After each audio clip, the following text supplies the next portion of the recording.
Welcome to Pathways to Greatness, where we explore the journeys of exceptional individuals who have achieved remarkable success in their fields. Whether you're an aspiring athlete, a business leader, or simply someone striving to reach your full potential, this podcast is your guide to unlocking the greatness within you. Join us as we dive into inspiring stories, practical strategies, and the mindset shifts that can transform your path to greatness. Let's embark on this journey together. Hey, welcome back to Pathways to Greatness podcast. I'm your host, Jeff Forrester, and today's episode is with the Mike Collier, and he's a guest that I wanted to have on for some time, and it just finally worked that we were able to organize it and get him on here, and he delivers such good information. And if you have a chance to talk to Mike, he's full of wisdom, full of life lessons. He's I guess, an eager learner. I don't know if that's the right phrase, but that's just what came to mind. And just a joy to be around. And we've been friends for several years now. And this is just a really good episode to tell you that, one, don't judge a book by cover, but also is that your story is not for you. He talks about that at the very end of the podcast. So please make it all the way to the end. But it's a powerful podcast. It's one that I know that you'll enjoy. I enjoyed it. So ladies and gentlemen, the Mike Collier. Okay, welcome back to Pathways to Greatness podcast. I'm your host, Jeff Forrester. And today, this literally has been a guest that I've wanted to have on since I started the podcast. And he's super busy, and we've gone back and forth several times, and it just worked out perfect that he had time. I asked him last night, he booked it today, and here we go. So everybody, this is Mike Collier. What's up, everybody? Glad to be on here, man. Thank you, Jeff, for having me. Hey, no problem. And you, the audience will know real quick that you're not shy and you're not without wisdom and things to say and charisma. So Mike and I have been friends. We met at a men's church group, and our relationship has continued to flourish over the years, and it's been a lot of fun. And before I get into the specifics and we get into the topics of our main conversation today, I always like to do a would you rather session. Mike, you ready? Let's go. All right. Would you rather go forward 100 years or back 100 years? That's a good one. Back 100 years brings us to 1925. No, I don't want to be back then. I want to go forward 100 years. I think that I'm really interested in where AI is going and how it's shaped. It's shaping humanity. I don't believe that AI, a lot of people saying AI is it's like the internet, it's like the advent of the internet. This is way past that. Yes, the internet really did shape humanity in many ways. But I don't know how long it will be again until we see something that's going to literally have a J curve effect on where humanity is going, where the world is going. Now that artificial intelligence has been introduced, and the fact that it's learning and basically doubling in intelligence, if you will, artificial intelligence, every 3.3 months, it's just going to get faster with more computing capability. As we're starting to focus on data centers and all that stuff. So I really am excited to see where we will be. I think we'll be beyond where the Jetsons were in 100 years. Oh yeah. And that's been an answer more recently, has been consistent when I asked that question, because it is, and as fearful as many of us can be from AI, it's also extremely addicting because of how quick it can make things happen. And I thought about this, and I'm curious, your perspective is, how AI and ChatGPT, or whichever one that you decide to use, really mimics life. And what I mean by that is it all comes down to how clear and precise your prompt is what you will get in return. And I started thinking, and I'll probably end up making a post about this, or maybe even a whole episode, of why do we not think the same thing in life when we're talking to people? We give them bad prompts, but yet we want perfect responses. What are your thoughts around that? Great question, man. I think this is the reason why this is the reason why you and I can both sit in front of ChatGPT and I can build a business in 30 days and it'll take you 3 years, right? not you specifically, of course, but because of the prompting. We can be going toward, we can actually even try to build the same thing.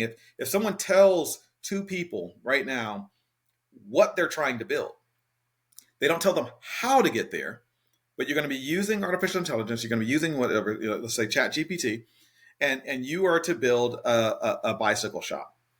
Okay. Two people can sit in front of two different computers and have the same tool and resources and get two completely different results and in two different timelines, right? Marketing strategies, the whole thing. And so I think it's just based on our pre-programming. And, if you're a good communicator, then these are some of the things that you already understand. You understand that if you ask better questions, you get better answers. And it's the same thing with life, right? What's beautiful about it is it's like Jesus. Jesus knew the perfect questions to ask. And even when people would ask him, he goes, well, who do you say that I am? Right? Like, you're asking me these questions. Let me ask you something real quick, right? Because what you're asking me, well, the answer that you're getting, if I ask you the question, it'll actually clarify the answer for you. You actually know the answer, And so sometimes the answer that we're looking for is right in front of us. But when we don't know, you have to be able to ask the right questions in the right order in order to get what we're looking for. And so, yeah, I think it's just a matter of our pre-programming. But with that said, I think the younger generations, if you didn't see this, China has made it a requirement for children ages 6 years and older to begin learning AI. And so it is now a required curriculum in their schools, public schools. And so we've talked about it here in America. I've heard it mentioned, but it's not something that has been executed. And of course, people will have a lot, a whole bunch of people are going to have a lot to say around that. It'll be unfortunately, it'll be a very contested topic. But I think that the younger generation, because they're learning and they're growing up with this technology, they're actually going to have better questions. They're going to learn how to ask better questions because of the prompting that they're going to have to use for artificial intelligence. Yeah. And with that, I hope that people translate those things to life. And you'll see people, I'll teach you, how to ask the right prompts in your AI so you get what you need. And to me, as it goes back, I mean, I know you and I have been in sales pretty much our entire lives. Yeah. And like you said, as it comes down to communication, and if you ask better questions, you get better answers. So as a husband, as a father, as a friend, all of us who are listening to this, whether you're a husband or not, but you need to make sure that if you're not getting the answers that you're hoping for or that you need, then you need to look at yourself in the mirror and ask better questions. That's exactly it. That's exactly it. Question 2. Would you rather always know the right answer or always make the right decision? I would rather make the right decision than know the right answer. Okay. There's a big difference between, people say knowledge is power, but that's not true. The application of knowledge is power. It's what you do with what you know, right?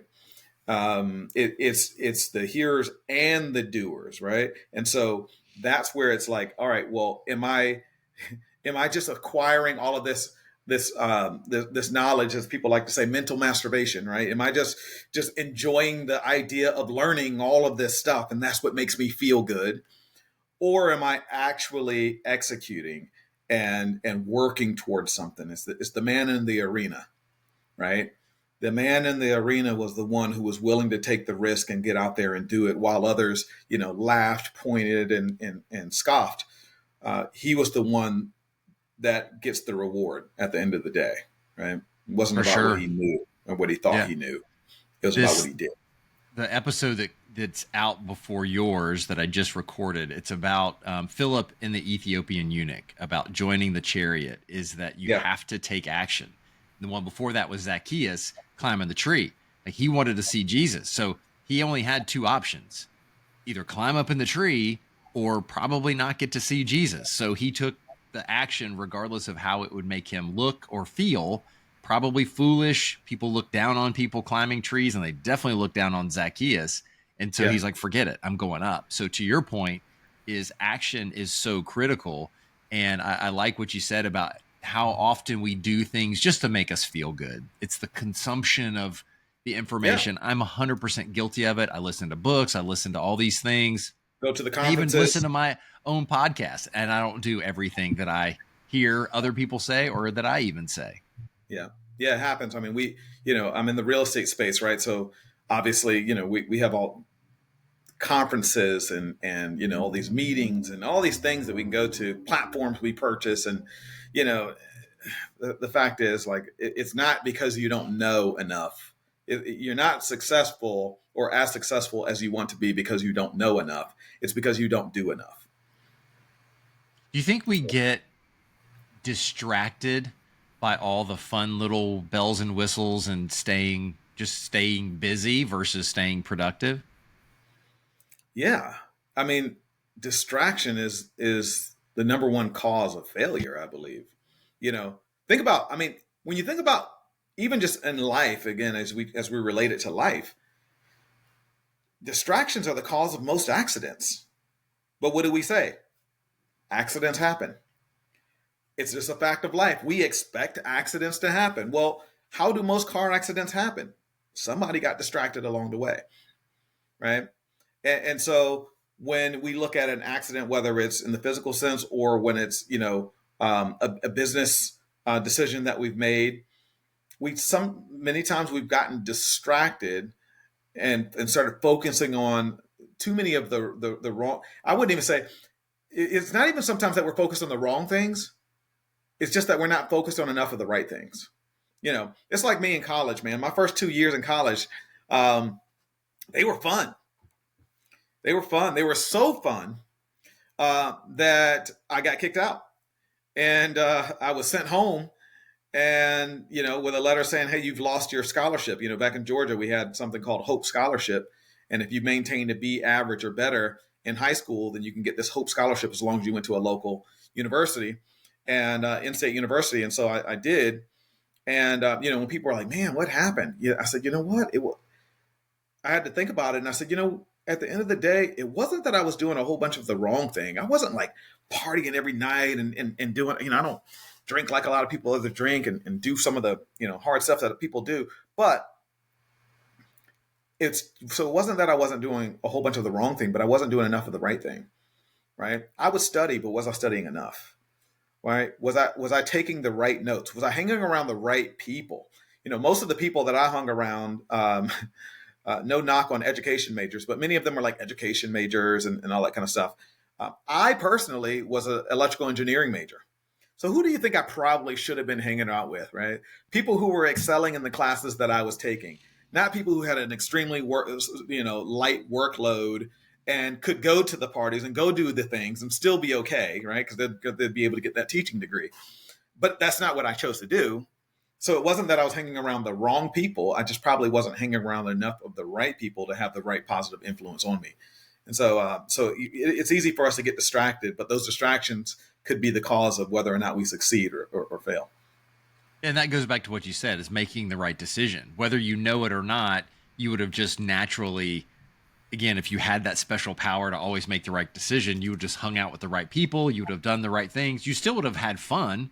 It doesn't mean you Correct. can't do any of those things. You would have just, in those old school, I don't even know if they still have it, where you choose your ending books, where you can go to chapter 1 jump to chapter 4. Yeah. And you get to pick your adventure. And that's so many times. And I agree with you with that answer. And not everybody has chosen that answer, because I know I've always known the right thing in many instances and chose not to do the right thing. And I don't have faith in my ability I've gotten better as I'm over 50, but being presented with a situation, knowing that I shouldn't do that, but then the flesh says you need to go this way versus go the way that's the right way.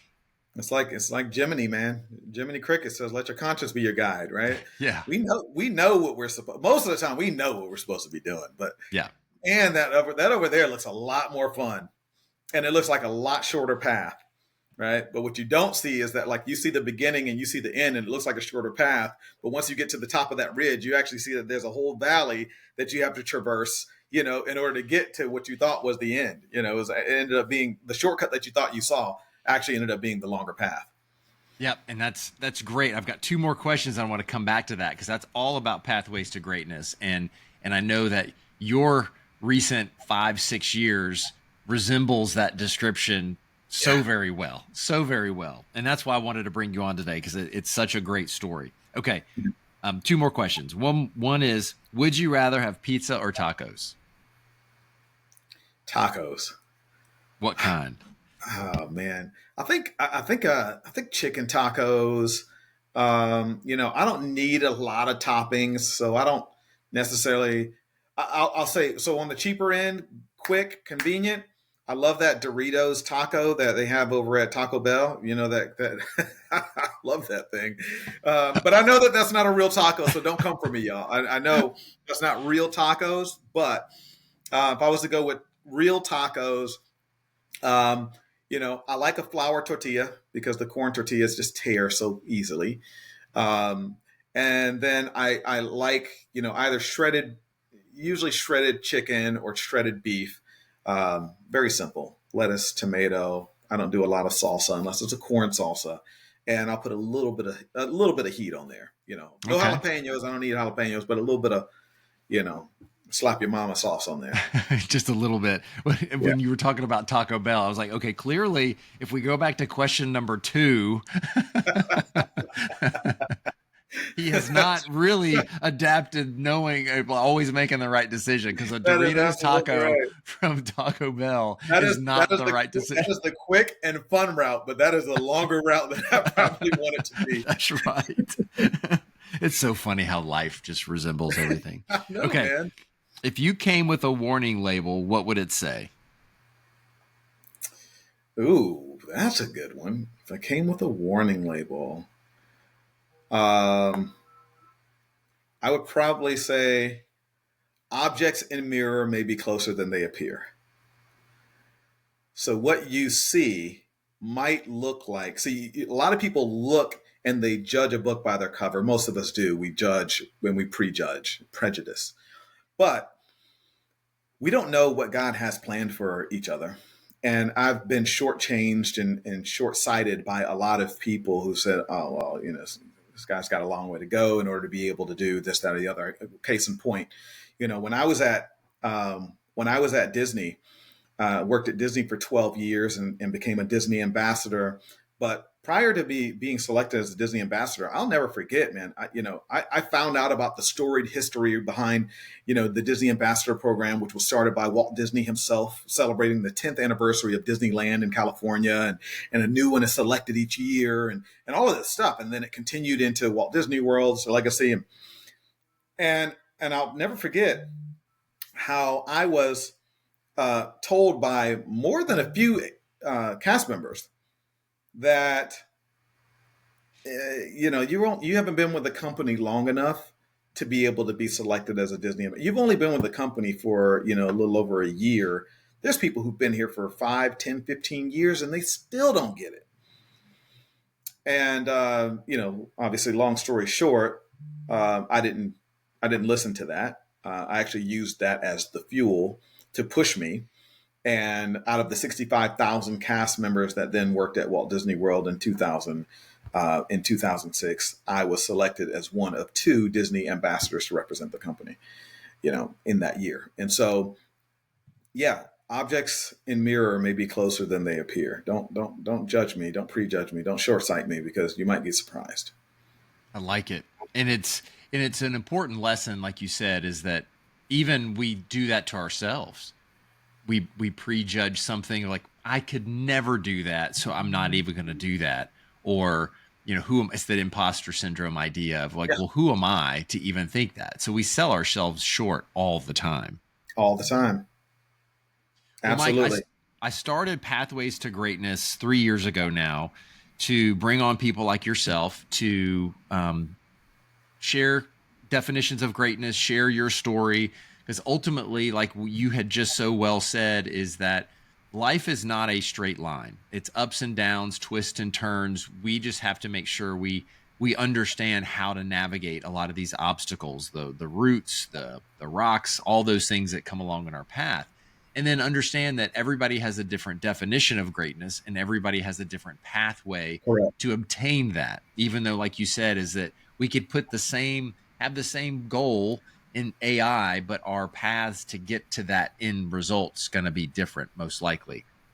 And I want them to hear from people like you, to understand tactics of how to navigate that so they just won't quit. Like, I don't want people to quit. I want them to be resilient and to push through to gain that thing that God has laid them out for.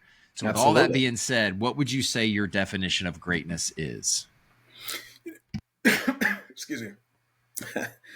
You know, one of the quotes that I like to quote often is from the great Tony Robbins. Tony Robbins says that success without fulfillment is failure. And I think the sooner that we understand that what we many times see as success, as we go and strive, are striving after this ideal of success, many times when we really start to dive into it and understand that that's not what success actually is. Success is what we make it. Success is who we become in the process of getting to where we're going. It's the pathway. It's not there's a reason why there's a pathway to greatness. This isn't just the greatness story. You become great as you traverse the path. And so I think that having, being willing to take risks, knowing that you don't know all of the right moves and all the right decisions, and you're not going to get it right every time, but knowing that the journey is worth it, you actually become great in the process. I'm glad that we don't live in, or when we were growing up, you and I, we didn't have the pressures of social media that the world does now, right? Our kids, man, yours are older than mine, but mine are 11 and 7. And the pressure that they feel to be what some might see as great or what they define as great is not what greatness really is. The number of views you have on a video that you shot doesn't determine your greatness. I think there's a difference between greatness. I don't know. I think, a part of me wants to say, and because I'm kind of torn on this answer, but I do believe it, is that there's a difference between greatness and mastery. Sometimes we lean towards mastery and say, that person's the GOAT, greatest of all time. But I think this is where beauty is in the eye of the beholder. Who is it that, this is why there's still the debate, who's better, Michael Jordan, LeBron James, Kobe Bryant, right? And depending on who's listening to this, who's watching this, they know the answer, right? They'll just, and 3 different people will say 3 different answers. So that means that there's no real true definition of what that is. It's beauty in the eye of the beholder. It's whoever it is that's judging that greatness, whatever that scale looks like for you, that's what's going to determine what greatness looks like, feels like, and actually is once it's attained. And so for us as individuals, we have to define what greatness looks like to us, for us, not for someone else, not what someone else is going to say is great, but what do we define as great so that we know that we're pressing towards the right mark? Because whether you decide to be great or not, you're still making a decision. Yeah, and what you said is fantastic, and I want the audience to focus in on defining what you think is great, and that's important because when you hear what Mike said, is that you have to really rip away the comparisons, because again, the younger you are, you're going to answer it based on what you think other people would define greatness as. Could be money, could be cars, could be the perfect wife, the perfect husband, whatever it may be. But in reality, what stirs the heart? And for me, and I know for you as well, is it comes from prayer. It's digging in of what is God's path for you, and it's hard. It's very difficult to know what that is, but you'll feel it in your heart. Is it making $1 billion? Right. I don't foresee that as me defining as greatness. And as you go through different times of your life, maturity and wisdom come along with that. And I know things would change. And that's the good thing, is when greatness changes, then you're growing, you're learning, you're seeing what really is life, because we've all heard about it as, well, when you're on your deathbed, you're not going to say, hey, he was a great vice president, or he was the number one realtor in Orlando. It's going to be, hey, he was a great husband, father, friend, those type things. Along the way, though, striving to get some of those things, you start to learn what it is, and you don't know until you try it. And this is why it's so important to define what greatness looks like. I did an exercise. I was talking to somebody about this earlier today. I did an exercise I went to something called the $1 Million Mastermind, and it was a conference. And so I'm at this conference, and the guy on stage said, how many of you know how much you want to make? Like, if you could make any amount in the world that you want to make, how much do you feel like you need to make per year in order to be successful? Write it down. So people were writing it down. Some people said $500,000 a year. Some people said $1 million a year. Some people said $10 million a year. Some people said $100 million a year. He says, okay, now that you got your number, write down what you would buy with that. Like, what does that afford you? Oh man, I get the house, I get the cars, I get the investments, right? I'd probably buy an island. I'd buy whatever it is. I'd do these things with it. And a lot of people said, I'd buy a jet, right? So I can get to, my places that I need to go, business meetings and such. And so he asked a few people in the audience, what is it that you said that you would buy? Like, what's some of the things that they mentioned, a few of the things. And one of the common occurrences was people said that they would buy a jet. And he goes, let me ask you guys something. Do you know how much a jet actually costs? And some people knew the answer, right? They're like, dude, I have it on my vision board. I know exactly how much the jet that I want costs. A G6 costs whatever it costs. He said, do you know how much fuel it takes? Do you know how much fuel costs to run one of those? No. Then he gives the number. He goes, you got to hire the pilot to fly that, right? Unless you're flying your own jet, right? That's like driving your own Maybach, not really what it was meant for. He's like, okay. And then you have to have, probably a flight attendant that's going to be there, for you and your guests. I presume you're going to have some guests that are on there. Yeah. Okay.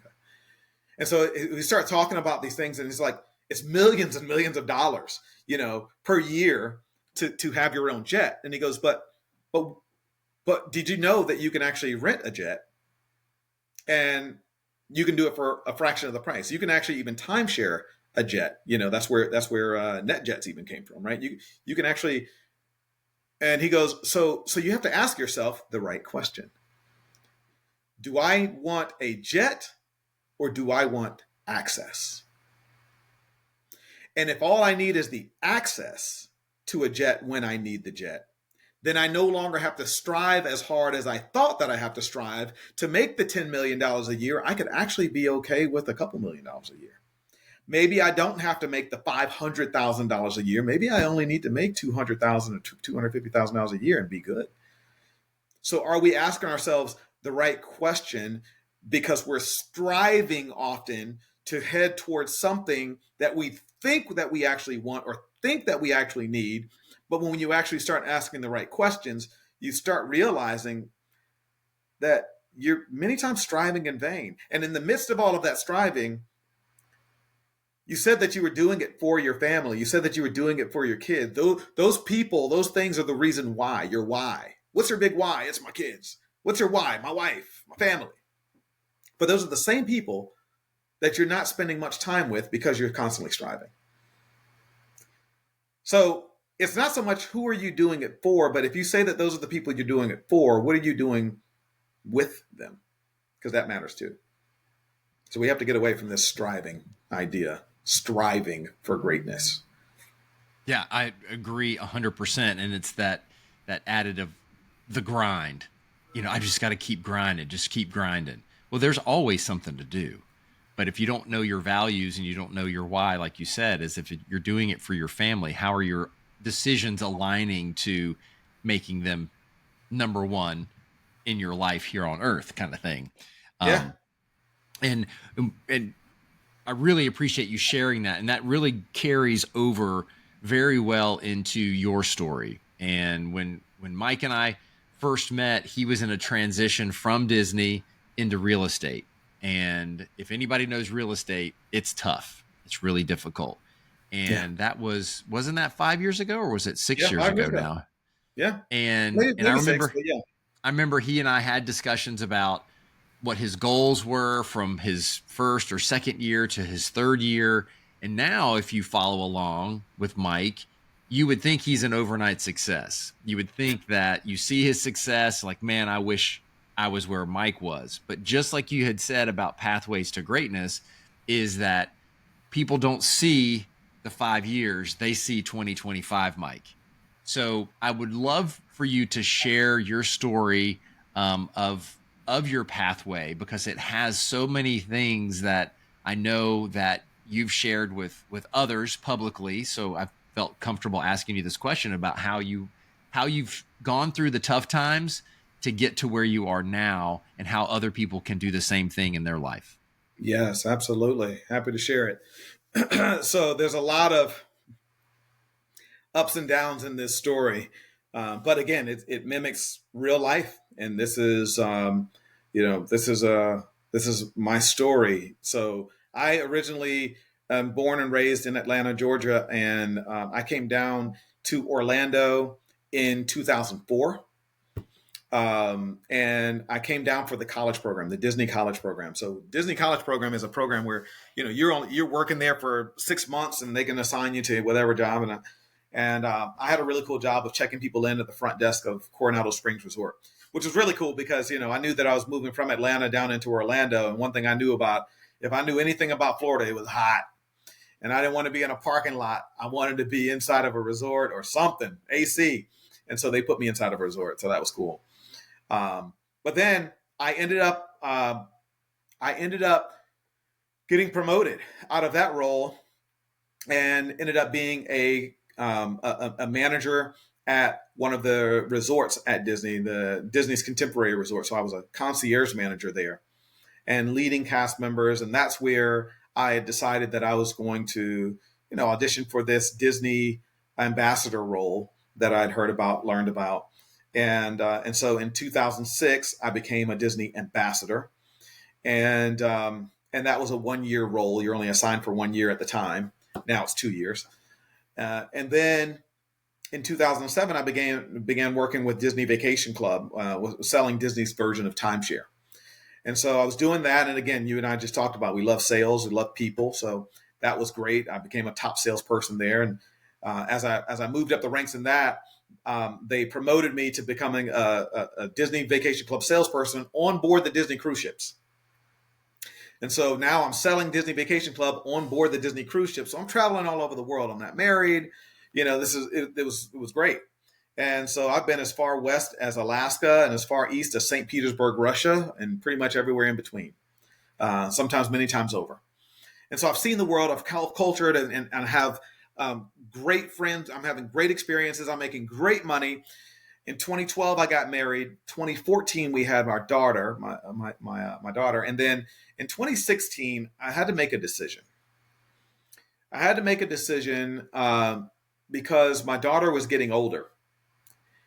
And this was not something that I had actually planned for. I had planned for her to get older, but I did not plan to have to make a decision on whether or not I needed to give up this job or this lifestyle and be home or not. I knew that I was making great money. I'm thinking I'm working at Disney. Once I have kids, this is going to be perfect.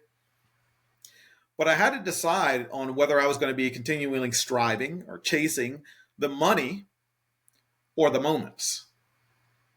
And because I was missing many of the moments at home, my wife was starting to feel kind of like a single mom while I'm gone, and I'm traveling all over the world and she's here with this baby trying to, do stuff for herself. And so I chose the moments and I gave that part of my life up. And I chose to go into Disney or to real estate and started doing some real estate investing, flipping homes, I began flipping mobile homes. I took in the Robert Kiyosaki investment course.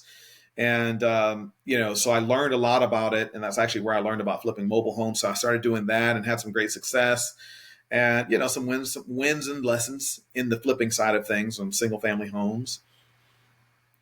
And then in 2017, the next year, I met a guy who I became a business partner with. Not in real estate, but it was actually in a completely different industry that I really didn't know much about, but but he knew a lot about it. He'd been in this industry a lot. He told me about it. And as I started understanding it, I'm like, man, we should do that. And so I put real estate aside and started kind of putting it all on the table for this thing. And I'm a great partner. I'm one of those, hey man, if you're in your bag, I'm going to be in my bag and we're going to get this bag together. Right. And so I put everything else aside. I really started to focus on that. Wasn't flipping homes, wasn't trying to sell real estate, anything. Still had my real estate license, but focused on this other business. And about 6 months or 7 months into that business partnership, I'd say about 4 months into the business partnership, I noticed that I was in this relationship. I was the giver. I was the one who was putting the time and the energy and the excitement into it, and starting to ask the questions. Where you at, man? And so things started showing up. I would say about 4 months in. At about 6, 7 months in, I found out that he had stole $125,000 out of my bank account. And so when I found that out, as you can probably imagine, it crushed me, and it took me into the dark depths of my mind as to what I should do about this situation. And I prayed a lot about it. As a matter of fact, one of the things that I did. I did ask him about, he evaded me for a long time. I finally got a chance to sit down face to face with him and had to pray about that before I did it. And he gave me a bogus excuse. And so I had a decision to make. I had to decide if I was paper or plastic, right? Do I need to go get a job over at Publix because the bills have to still get paid? Or am I going to try my hand at something different, something that I already know, and dive back into real estate? And so I went on a 7-day, spiritual 7-day water fast. No food for 7 days, only water, and just really seeking the face of God, trying to hear the voice of God, and get some of these thoughts out of my mind. And thank God that actually worked. I started doing some wholesaling right after that. So I had some buddies who owned a wholesale company, and I went with them. Now let me back up. After I found out about the $125,000 scheme, I had to tell my wife. And so I come home and trying to think of, God, how am I going to tell my wife? And I tell her that all I said is, babe, I got something to tell you.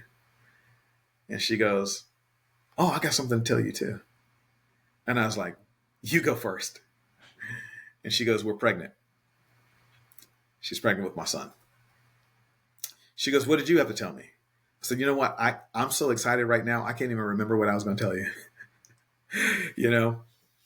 And I ultimately ended up telling her that it was $15,000 that he stole out of our account. And she could not believe it. Her jaw hit the floor, and she, $15,000. I said, I know. That's so crazy, but we'll figure it out. Don't worry about it. I couldn't tell her it was $125,000. She just told me she was pregnant with our son. So then I started selling real estate, wholesaling, went into wholesaling. And that was cool, but it wasn't really my jam. I made some money doing it. But if you know anything about the wholesaling side of the business, it can be kind of a shady business unless you're with the right people. I don't think at that time I was with the right people. And so we did some good stuff, but some of the stuff I just didn't rock with, and it just didn't work with my spirit. So I started looking for something different, and that's how I found an opportunity at eXp Realty, and I joined and started selling the general side of real estate. And so my first year was good. This is 2019. I sold 12 homes in my first 10 months. Right? Pretty good for a new agent. The problem was the next 5 months I sold 0 homes. And the bill collectors didn't care that no money was coming in. They still needed money coming out, and I didn't have it to come out. And my wife was still working, but she didn't have enough money to cover everything, the bills that we have. And so by the early 2020, we found ourselves in front of a bankruptcy attorney, and that was really a tough spot for us too. And so when we sat down with the bankruptcy attorney, she says, my wife's like, hey, we got to do this. And so we did. And we filed. We put the retainer down. He needed a $2,000 retainer, and we didn't have $2,000. But thank God I had one investor who closed on a small little deal, and I made $2,700. So I paid him the $2,000 to retain our file. That doesn't, and he still needed for me to send all of my documents and all this kind of stuff. But that was at least to have a retainer so I could tell the bill collectors to call him. Don't call me anymore. And so on our way home from that meeting with the bankruptcy attorney, my wife says, so what are we going to do? And I'm like, I don't know. She goes, no, but hey, we got to do something. Like, what are we going to do? And I said, all I know to do is hustle. All I know how to do is hustle. And she goes, well, what does that mean? And I was like, I'm going to find our way out of this. And she goes, would you ever get like a job? I said, if I had to get a job, I'll get a job. But I don't think that's the answer, because that's going to be a short-lived answer. I just need to double down on what I'm doing. And she goes, so what does that look like? And this is when I kind of I realized that accountability is love, right? She was holding me accountable. I'm making a decision, and it's almost like, hey, you got us into this thing. How are you getting us out? And so I said, I'm going to start doing open houses, and I'm going to do as many open houses as I possibly can. She goes, well, you don't have any listings. I said, yeah, but other agents do. And so I'll just call them and I'll start doing their listings. And she goes, all right, well, let's make it happen. I'm like, all right, cool. So I took the other $700 out of that one little $2,700 check, and I started buying my open house signs and my open house flags, and I started buying my little waters and all this kind of stuff, getting ready. I was going to start calling these agents. And then March of 2020 happened. You know what happened in March of 2020? The whole dadgum world shut down. There were no open houses. People weren't even going outside. So my big plan on getting us out of this conundrum I just got punched in the mouth, right? Mike Tyson said everybody has a great plan until they get punched in the mouth, right? And so I got punched in the mouth yet again. And here I am back trying to make a decision. So I had a decision to make. I could give up or keep on. Now, within about 2 weeks after that, we found out that realtors were deemed essential workers. And so I was able to go outside. I was able to start calling these agents, and then the agents that I was calling and asking them if I can do their open house, they were still scared of COVID. And so they were like, absolutely, I'm not going to do it. Let me call my seller and see if they'll allow it. And I said, well, if they still want to sell their house, this would probably be a good time to do it. Not much competition. And so I started getting these open houses, and within about 4 or 5 months, I'd made about $40,000 to $50,000. I realized that this was my ticket. I called the bankruptcy attorney, and I said, hey, I just wanted to let you know I'm no longer going to need your services. God showed me a way out. And he said, okay. Of course, he kept the $2,000, hung up the phone. And that same year, I went to make over $200,000 that same year, and I've never made less since. Every year has been an increase from that. In that meeting with I will say this, because a lot of people say, well, wait a minute. What did you ever tell your wife?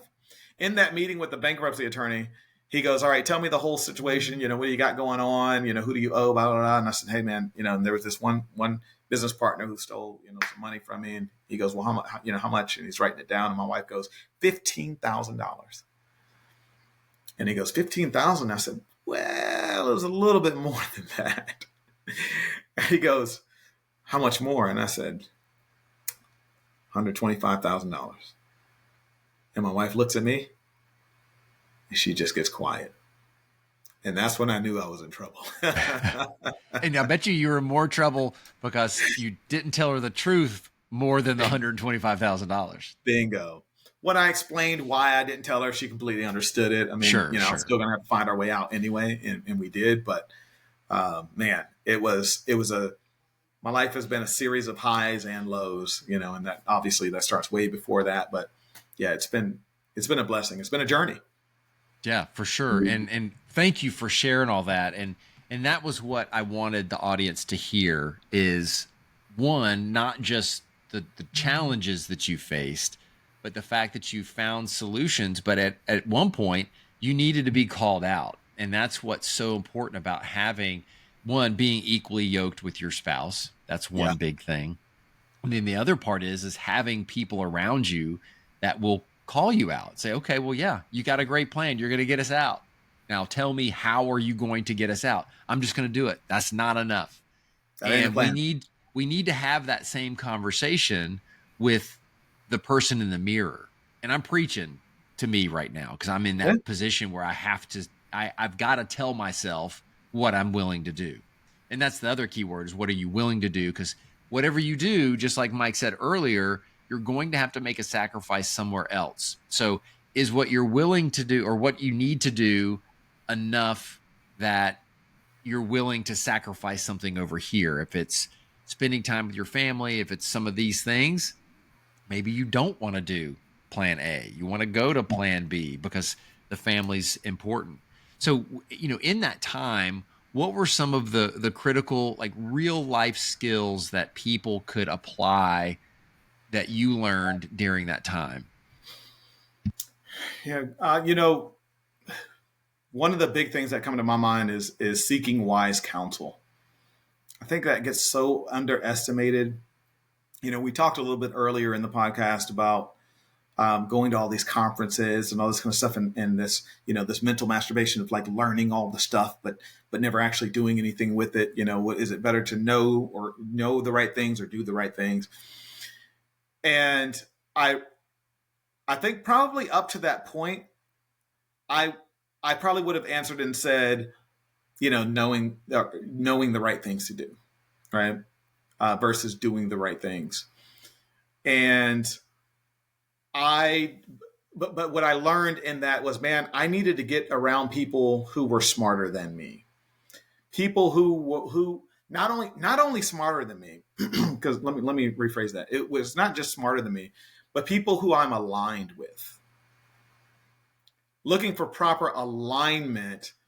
And so again, it goes back to asking the right questions. What am I aligning towards? What are my sights set on so that I know that I'm headed towards the right direction?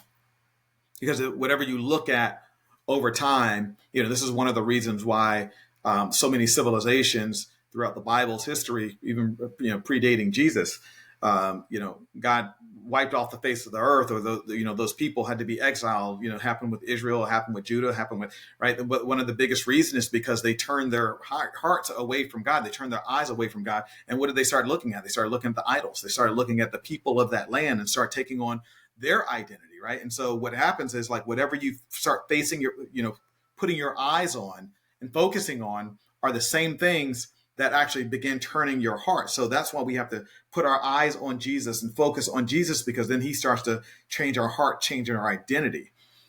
And so that's one of the things. Seeking wise counsel. I started I started listening to different things, podcasts. It wasn't so much just about mental health, but it was like, how do I make the right decisions? How do I know the right thing to do? What is the proper next step? This was obviously way before ChatGPT. It probably would have gotten me out even faster if I had that. Well, that's one of the things that I would say is seeking wise counsel. The other thing would be to understand that there's no losses in life. There's only lessons. We can't be so hard on ourselves, man. I was really, it took me a long time, Jeff, to be able to tell that story that I just told you. I was not only hurt by it, but I was embarrassed, man. I was embarrassed. I just left this job, and people thought I was crazy to leave Disney doing the things that I was doing, and making the money that I was making, and traveling like I was traveling. And here I am, only a few years removed, 2 years really removed from Disney, and now, have a business partner who stole this money from me. I've had ups and downs in real estate and facing bankruptcy now, only a few years later. And I was really embarrassed, but I realized I came to a point during that 7-day water fast. I came to a point where I realized that it was ego. It was my perception of what others would think about me and what I thought about me, versus searching for the truth. I started focusing on I started breaking down the facade of who I was and what I thought I knew and didn't know and all of that stuff. And what it was a sobering reality that I still have a lot to learn, but God's not done with me yet. I still have some ways to go. I still have my wife. I still have my kids. I still have opportunities. I still have people who love me. I still have my God-given abilities. And as long as you're using, we can still have our God-given abilities, but if we use them for one path instead of the other path, then that's going to lead to destruction and confusion and waste and poverty, versus using our God-given ability for the right things that actually God has aligned for you, alignment, right? When you're in alignment with the right things, then that's where the blessings happen. That's where good things begin to occur. And it doesn't mean that it's going to be without any circumstance. It doesn't mean that you're not going to have the highs and lows, but it's going to be a refining process. That fire is meant to refine you, not to burn you. And so you have to have that mindset of refinement versus burning. Yeah, and you went through it. And thinking about how you came out on the other side. If you would have stayed safe and not taken a risk and stayed at Disney, you wouldn't have had those critical life lessons that have made you the man that you are today. Now, Mike and I are also not suggesting you go quit your job tomorrow. No, don't do that. But there are things that you can take a risk in life, and it's calculated risk. It's, okay, am I in a position to be able to do this? You may not have done that if you knew you had a second kid on the way. You would have made a different decision. So, right. But what we are telling you to do is, one, that he said multiple times, is take action. The other thing he shared was you have to take a risk. You have to have a plan, and then ultimately know where you're headed. And that's part of having a plan. And the biggest thing that I like what you said, Mike, is about alignment. If you don't know what's important to you and you physically write down what's important to you and why, you can't find people that are aligned to you, because every time Mike may say something, if I don't know, like I have my 5 things here, and he may say something that gets me excited and go, ooh, that sounds great. But if I was to go back and look at my board, I might go, you know what? That doesn't really hit all of the things that I feel like it should hit. So as good as it sounds, I either need to ask more questions, or I need to politely decline and say, you know what, Mike, that sounds like a great opportunity. It's just not the right one for me. Mm-hmm. And I've been victim of wavering because I didn't really know my alignment. I was like, well, I know what's important to me, but if you came up with an idea or then somebody else came up with an idea, then I'm just bouncing around and I never have a true path that's lined out for me. That's great.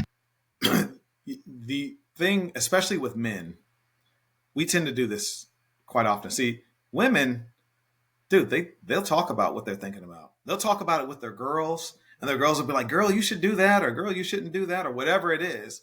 But what do? They seek wise counsel. Now, is it always wise counsel? They seek counsel. Let's just say that. But guys won't even do that. We are so often stuck in our own ego. We're so proud of who we are and the way that we think and what might and worried about what others might think about the fact that we don't know what to do. So we're not going to tell somebody. We're not going to go to someone, our group of friends, and say, "Hey, man, I'm faced with an option, and I don't know exactly which way to go." Knowing what you know about me, I just want to hear your opinion. And I'm okay to agree or disagree. But I do want to hear, based on what you've known me for a long time, Jeff, what do you think about this? And just listen. there was a young guy that I spoke to recently. He was actually the boyfriend of my buddy's daughter, and it was at the graduation party. And this was my first time meeting him, and we had the talk. All the uncles, we come outside. We sat him outside. We sat him down at the table. Tell us about yourself, young man. That whole thing, right? He was like, "Oh, this is like what they do in the movies." We're like, "Yeah, this is that moment," And we gave him a lot of wisdom and heard from him, and that was great. And he took it really well. But one of the things I told him, I said is, I think it's really important to understand that you should seek out people that you respect. You should seek out mentors in life. And it's important for you to understand that just because you have friends, your friends are not the same as your mentors, right? Your friends should not always be your primary influencers. Seeking wise counsel means that sometimes you have people who aren't in your friend group. Why? Because they don't do the same things that you and your friends do. This is not the guy who's at the club, that hangs out at the bar, that stays up to 2:00 at night, who watches all the movies and listens to all the music. This isn't that. This is actually this dude is different. This guy is eating books for breakfast. This guy's listening to podcasts. He's speaking on stages. He's helping people. He's mentoring groups. He's on boards of boards of directors. He's a different kind of cat. That is someone that you run these ideas by and say, "Hey, knowing what you know about me and with the experience that you have, what do you think about this opportunity?" And when we allow ourselves to shed that ego and open ourselves up to seek wise counsel like that, man, that's where wisdom comes from. And the Bible speaks very highly about wisdom, right? And so she is to be chased. If we're striving for anything, we should be striving for wisdom. Exactly. And and I'm going to butcher it, but there's a Proverbs that's about, if you want to know where to go, ask the guy coming back. So find those mentors, like you said, of doing that and being okay that not everybody in your friend group is going to be a mentor. It's like you said, that sometimes we seek counsel from some, they're not qualified to tell us what to do. Absolutely. And we've got to be careful of who we take criticism from and who do we take advice from. If you're not going to take advice from them, don't listen to their criticism, because it's irrelevant to your growth and your development. That's a great point. Well, Mike, I want to be very sensitive of your time, because we're right at an hour and I could go for another 2 hours easily. This is good. This is good. But I wanted to find out, what would be something you'd like to leave the audience with today? Something that I like to leave the audience with today is something that I believe wholeheartedly, and I share this as often as I possibly can. But it's that your story is not for you. Your story is not for you. The story that you have lived, my story that I just shared with you, did I go through it? Yes. Did I live through it? Yes. Did I cry through it? Did I suffer through it? Absolutely. But if I kept it all to myself, then how would I have helped you?